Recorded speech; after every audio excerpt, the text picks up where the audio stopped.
to make some analysis of the news as requested by the management. Since the last broadcast, we've already received several inquiries regarding what we're talking about, regarding, using the word twice, if you notice, no additional charge in one sentence, regarding what I just said, about people that if you say how you feel, it will limit how you feel. And we were running out of time last time, but there were two ways to look at that. The ordinary way was, as I thought we'd covered, that from the ordinary view, just ordinary people, sane, everyday people, if you talk about how you feel, it can, by and large, be seen as being a boon, to be a benefit. The extreme or the obvious being the old psychological truism that you should not hold in your feelings, you should talk about it. But on top of that, if you talk, it is even in a non-neurotic or psychotic pathological manner, just with ordinary people, it is a part of being civilized, because it is good for a civilized man to talk about certain feelings rather than to let them activate or be activated. That it is better for all concerned at the collective level to, for instance, say something as unseemly as it might be to say to your mother or father, you know, I hate your guts. I've always hated you, and I just hate your guts. Now you can say, well, that is, that is not the sort of thing that is conducive to a happy home life, family relations. But it is better than this person killing their father or attempting to. And from the collective view, that is always true. And you can think up just example after example. And even from a positive view, with ordinary people, we're still talking about the ordinary view now. From collective view, it is better to even talk about positive feelings oftentimes than to do it. For instance, it is better from a collective civilized view for a man to go up to a woman in a bar and say, I have been watching you, and I tell you what, I would almost trade the keys to my 57 Edsel to jump you. She may say, get lost. It is better, or she could say, well, how offensive. I can't even come out, a nice girl like me cannot come out and just have a nice drink without some crude hair on your back guy like you coming up and making those kind of unwanted comments, right? You could say that, but I'm just trying to give an example rather than the child saying he hates his parents. This would seem to be a little more positive. But it would still be better for that to happen. The same scene that I just made up that I'm sure occurs, it would be better for that to happen than the guy just wait till she walked out the door and jump on her and rape her. So at the collective level, part of being civilized, there was a news item that sort of wrapped it up tonight somewhere, that a part of civilization is simply that words in part and gradually begin to replace certain actions. It's not that big a deal to see. But then what you get to, and we had several people ask, if you get to another view, that somebody's trying to do something out of the ordinary. People who watch news shows like this. Are there shows like this? If you look, spinal cord. And to use, since it's not a lesson in physiology by any means or psychology, but what I've been calling sometimes the limbic system, the emotions, and then let's say the good old cortex, for those of you that have two lobes.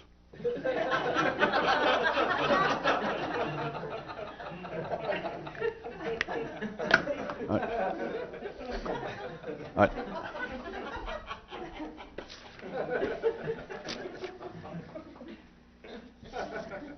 But before we press on, let me read, because the items they pulled out, it just so happens, talk about your coincidences, are related to this.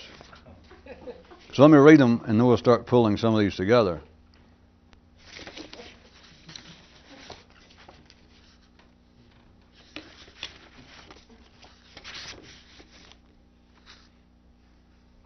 Well, could I have been more wrong? They don't have anything to do with this. Here's one. This was listed under the heading of a geographical definition. The world's greatest voyage, the journey from feeling to thinking. It was two actual definitions. The world's most taxing voyage, the same thing. The journey is there, between which, of course, I drew it this way, that journey. And there was no one in here, by the way. Let me read this. The leap from Eden to Eden Rock was not simply a journey from the Mediterranean to Miami Beach, but rather from the silent world of limbic action to the noisy one of cortical speech. To be civilized is to at least partially replace some action with words.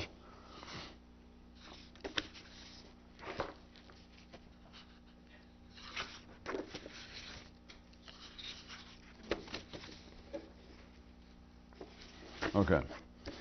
Well, consider, and I was going to get into, if you're trying to do something extraordinary, you do understand this is not somebody's view. This is the collective view. In other words, it's not my view. I was just simply relating in perhaps a way that would not ordinarily be thought of in a context, verbal context, but this is the ordinary's view. This is the way life has ordinary intelligence looking at the matter of speech and feeling. And that is that in many, many cases, and it comes and it goes, and ebbs and flows and ups and downs, but I gave you good examples like telling people you hate them, people that it seems extremely undeserved, uncivilized, in fact, to say to your mother or father, your husband or wife, I hate your guts, I wish you were dead. As terrible as that is, you've got to understand, there's nothing strange about it. That is preferable from a collective view than actually attempting to kill the old guy or your husband or wife. It is preferable. And it is preferable in ways that may not sound that aggressive to say things to people such as, hey, I sure would like to jump you. And the woman say, well, I'm sick of people like you. That kind of talk is just undeserved, and I want people like you leave me alone. All right. And you can say, well, that's right. People shouldn't be bothering a woman like that. But it's better than him actually doing it. All right, now leave the collective. That is just simply a given what you see it. Even if my description started out sounding a bit surprising, that is simply the nature of the collective's attitude toward being civilized. That is life's infusion of energy that stabilizes the collective of humanity. If you're attempting to do something outside of that, then you've got to look at it another way. Because then it's no longer true. That although from the collective view, certain talk limits the way you feel, that you can talk about, ordinary people again, you can talk about your aggressions, your hostility, and it sort of limits them. It is like a governor, by and large. And if it does not act as a governor and a limiter, then you are in fact outside the mainstream, and you're very likely going to be arrested, shot, put in a straitjacket. But you can talk about things rather than make certain actions, and the limits are good. That is, that if you tell people every time that you really dislike somebody, even family, that if you'll just come right out and say, listen, I despise you. You make me sick. I hope you die. At least at the ordinary level, generally speaking, that will limit the possibility of you killing them, of taking action. So it limits the kind of actions that would be based on feeling. So you see, from that view, it's positive. It is good for all. But then from an individual view, if you're trying to do something, it still limits. But then the question is that what you need? Is that what you actually want as an individual? Having nothing now is far beyond whether you say this to people, but it's internally, because that is where it all, of course, springs from, at least at the level at which we're talking about it. That if you say how you feel, what you have done is taken the ephemeral and you've turned it into what appears to be the permanent. You have taken that which was silent and you've turned it into that which is verbal. You have taken that which was simply a potential and now you have made it realized. That you say, down here in the limbic system, down in some dark region, I was overcome by reading a magazine about psychology once, I'm sorry. Out of the depths, out of the heights, out of the glories of humanity and life, suddenly an urge comes upon you. We're talking about you now, not the collective. And you turn and look at someone and you think, God damn, I don't like them. And being the astute observer that you are, you realize that you have no earthly idea why. They're a stranger. Or if you're really good, it's your mother or father, somebody you really know, which is the same thing. Unless you're ordinary. And of course, you're ordinary, you got a reason. We could jump in right now and stop the story as always and say, wait a minute, what do you mean that you turn to a stranger, much less your mother or father? You'd already thought, boy, I hate them. That person makes me sick. And you just said, for no reason. Wait a minute, we've got to stop the story. And the person will say, I do have a reason. And make up your own. My father used to drink and beat me. How about this stranger? Looks like my father. Beyond all that, if there was anything to you, you understand that there's really no basis for it. If you're alive, you hate people. If you're alive, you love people. If you're alive, the limbic system is in action. If you're alive and can speak, then you're going to jump from not just the Mediterranean into Miami Beach, but you're going to jump from feeling into talking. And that gap that I drew, you can look at several ways. You can say, well, it's 8,000 years from here to there. It's a mini millisecond. It's 5,000 miles. It's immeasurable. It's a split second. But there is a gap. There is a place. If, there it is, I dislike somebody. If it jumps to here, and if you're normal, it is directly connected in everyone physically right to your lips, tongue, and throat, larynx. And you say whatever it is that came up from the Mediterranean into that beautiful, now it's been refurbished, which I'm sure many of you people's mind have too, the Eden Rock. It immediately goes from there to your brain, and you go, yes, I never have liked her. Who is listening? Who is it affecting? Now, if you're trying to think, forget somebody else. That's not your problem.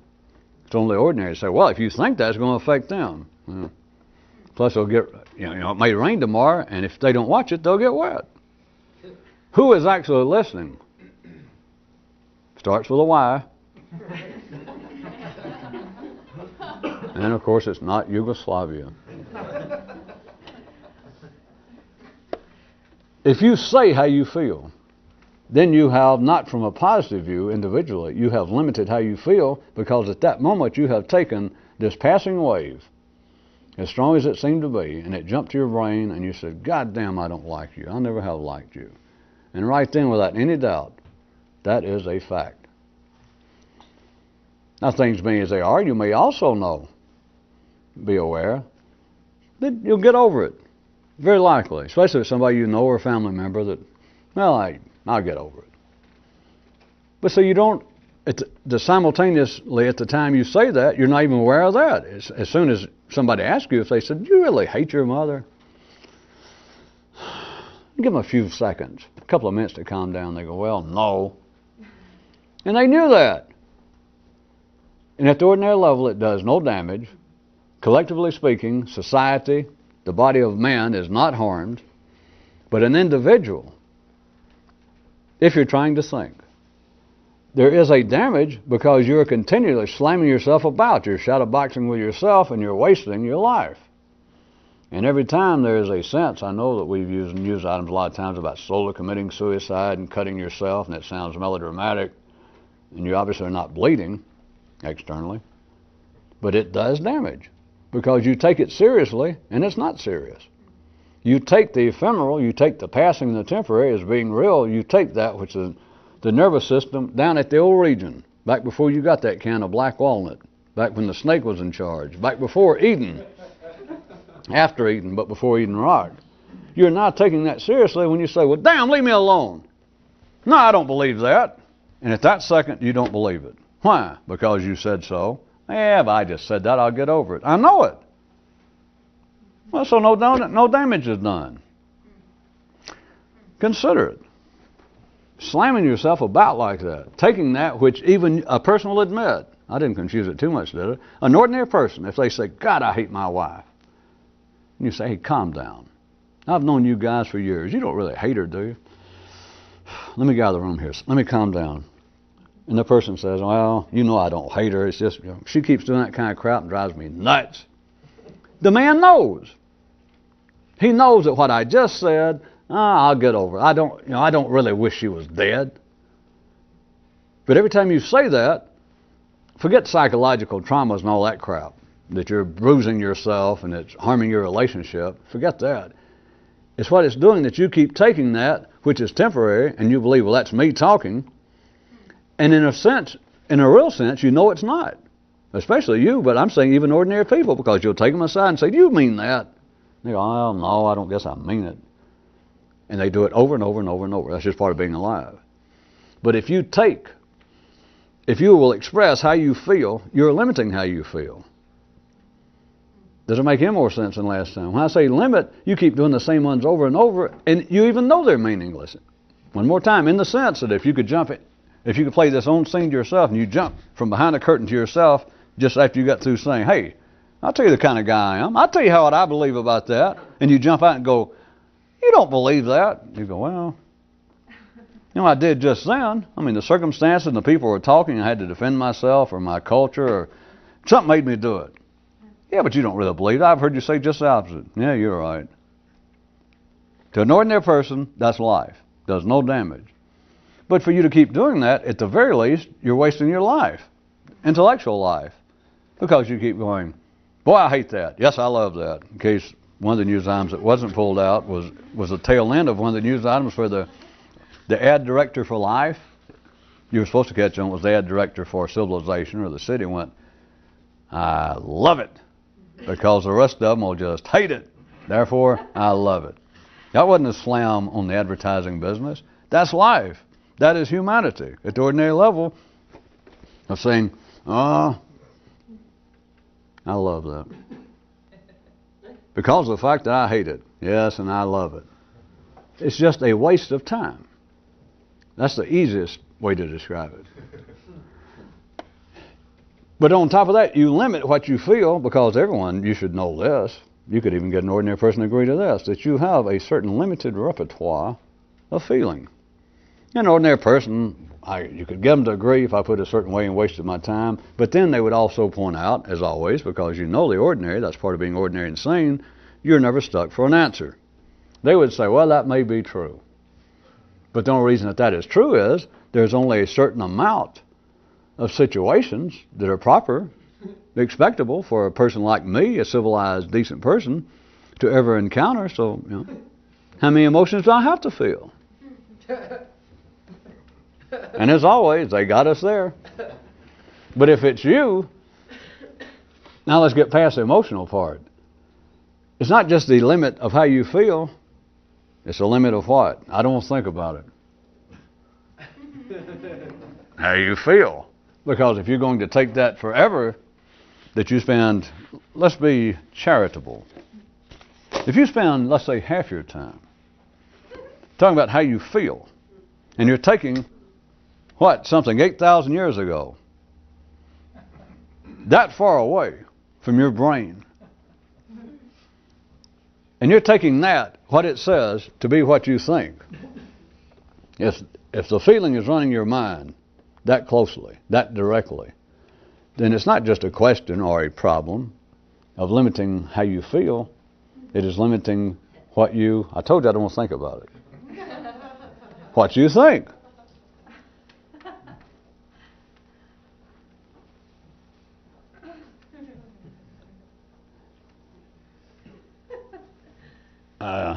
There was a news item that we covered many moons ago, somewhere between, I guess, Gibraltar and the Cape Verde, or maybe the Canary. The fact that a real thinker, well, an ordinary person never knows what they're going to say next. And if they actually believe they can think for themselves, one of those acid tests again is ask a man, what are you going to say next? Nobody knows. And of course, you can't use that on everybody, because all they're going to do is not hear it or punch you in the nose. Nobody wants to hear that kind of crap. But how come no one knows what they're going to say next? Why is it not possible? It jumps so fast that this doesn't know what it's going to say next. It's not supposed to. And as long as you keep letting it just directly run your lips and tongue, you'll never know. And so then you're left with this kind of pseudo-heroic encouragement from all sorts of would-be mystical, metaphysical, institutional histories of man that always encourage, don't babble. The great thinkers of the past, those great heroic men, were not blabbermouths, which is true. I mean, you just can't imagine whoever your hero was. If you sit and try and think, whoever you want, Buddha, Confucius. Can you imagine them being like some cheap comedian that's always on, that's sitting there having 14 cups of coffee and some little white pills? That will not even fly amongst the collective. And so you're back to the old idea that I was pointing out. Again, the behavioral aspect, which is about the closest that the collective can come up with, is the idea that a hero of any kind has got to be maybe not completely silent, which is one of the views. Try to sit there and meditate the rest of your life and never speak, but maybe somebody actually achieves some kind of enlightenment. Perhaps they are not absolutely silent, but at least by God we all know this. They are not blabbermouths. Like my aunt or your Uncle Charlie. They don't sound like... But how could one cease to be a blabbermouth? How could one go against the reality, the fact that operating at ordinary street level, no one knows what they're going to say next? Which, you got to admit that we do practice some charity around here. I only mention that about once a year.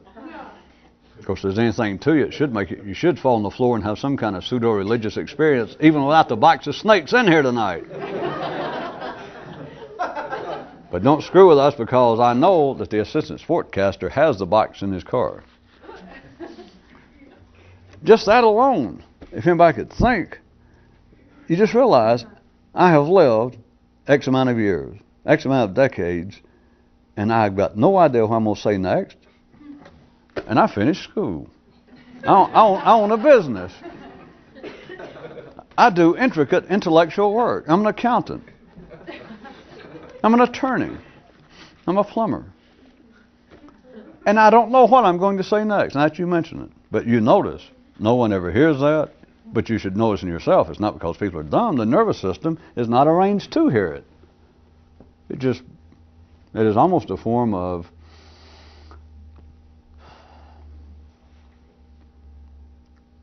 totally unacceptable kind of feedback, electrically speaking. It just shuts down whatever kind of appliance was being run just momentarily to say, you don't know what you're going to say next. And the very thing listening to it hears that, and in the sense that the stomach knows what it's doing, the part of a man that hears that knows that's true, but what can you do with it? You either got to just turn your head and just, in essence, not hear it, or what? Die. Just fall down and just let your mind turn into melted jello. That's all that could happen. You just have to go, hell, that's true. Now, I've spent 40 years and didn't know what the hell I'm doing, and now I suddenly realize it. That's all you could do. What would be the only way to actually be quiet rather than faking it and not say anything that would limit not only your feeling but your thinking? It would be, another way to look at it, was that you take this gap that we've already passed. We passed it when you learned to talk. We passed it when you individually learned to talk. We passed it when humanity learned to talk. That's when you got, to use a Western, one of the myths, you got thrown out of Eden. You learned to talk. And then, of course, now you've still got the dreams that hang on in myths and religion of going back home. In some way we'll return to that erstwhile day when things were right. The unsaid part, back when we were dumb, not in the synonymous sense of stupid, but we couldn't talk. You can't do that, not profitably, and you can't even do it. But what you can do is, in a sense, is the basis of people believing or feeling as though we should in some way return, is to be able to return in a sense, for you to turn back around and realize where all this is coming from. And as long as you understand that there is a space in there, that's why I gave you all the sort of silly possibilities that it's 8,000 years, 8,000 miles, a millimeter, 14 minutes. Pick out anything you want. There is a gap. And if you can go back and see the gap, if you just understand, once you understand that, yes, I have lived my whole life intellectually, or you can, and I do by and large, and I have no idea what I'm going to say next. And I have a PhD. I teach. People come to me. I am an expert. Started to say I'm a bureaucrat, but why ruin it? I'm a consultant. People come to me for my expertise. And I open my mouth, and people pay me. People go away, and they write me back, or they return and say, had it not been for your direction, my life would not be as good as it is. And yet when they told me their problem, I opened my mouth, and it went, and I sort of watched, and they went, well, can I take notes? And you go, certainly.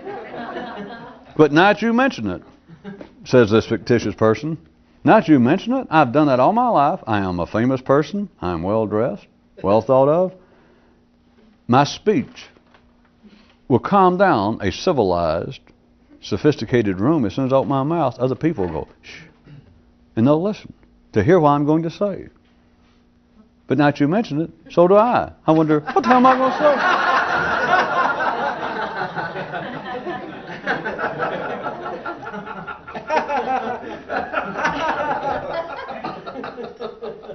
As if we needed it also, we're back to all the news items about seriousness. Look at that kind of laughter. It's not because I'm trying to be a comedian, but what is funny in a sense of non-aggression and non-hostility is it's an absolute fact that is the way the world runs, but you can't ordinarily think about it.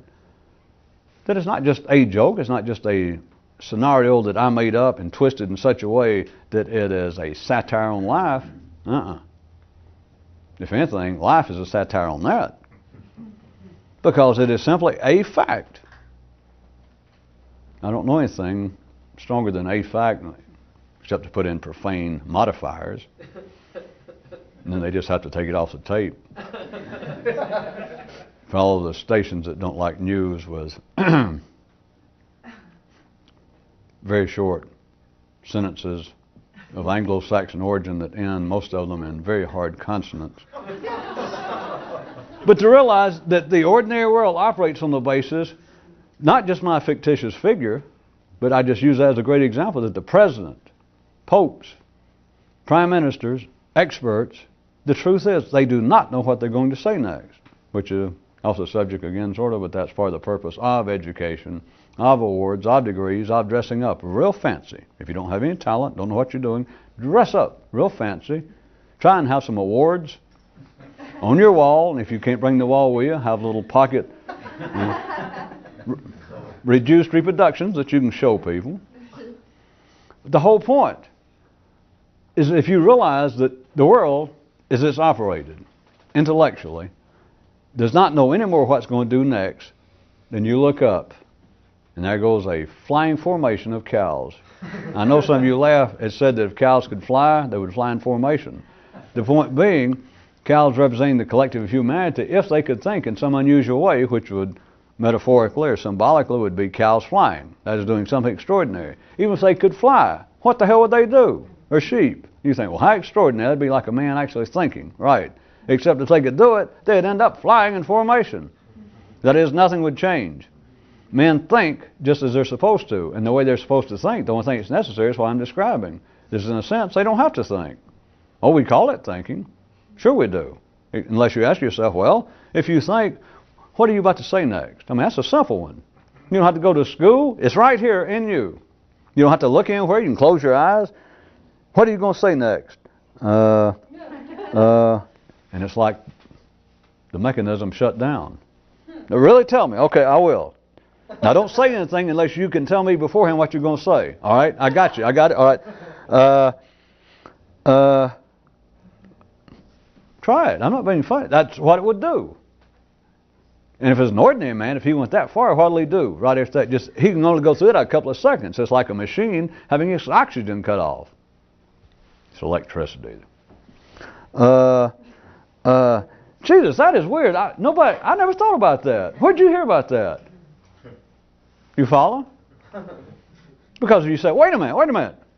Did you know that you were going to say that? Oh, you almost got me. You planned it. You knew that you were going to say that. You remember? Say, I'm doing both parts. You know that. And you say, now you're going to watch and see if you could actually tell me what you're going to say next, or at least you know what you're going to say next. Yeah. All right. Yeah. Okay. And it's like he's out of oxygen, out of energy, but he can't stay there. And it will not enlighten the man. Not an ordinary mind, an ordinary nervous system. He will have to just very shortly, it's like, you got to finally breathe. He's going, you are following. The guy I'm playing, you just told the guy, hey, nobody knows what they're going to say next. No one. It doesn't matter their educational level or whatnot. They do not know what they're going to say next. And I'm talking an ordinary man, but he has just a little extraordinary possibility. And he goes, wait a minute. And he almost senses it's true. And so you say, well, all right, try it just a minute. See if it's true. Just stop because it's in you. You don't have to look at me. You don't have to read a book. Do you ever know what you're going to say next? Try it right now. And he goes, and you understand, right then, the process is stopped. But it's like he is holding his breath. And he can only do it for a second. He has to go, God, that's weird. And then he's back to breathing. He's back to talking intellectually. He can say, you know, that's reminiscent of something that there was a contemporary of Freud who lived. He actually lived in Bucharest. And you go, wait a minute, are we back? Are you know what you're going to say? And he goes, uh-oh. And you go, there is no way. Are we completely out? Good night.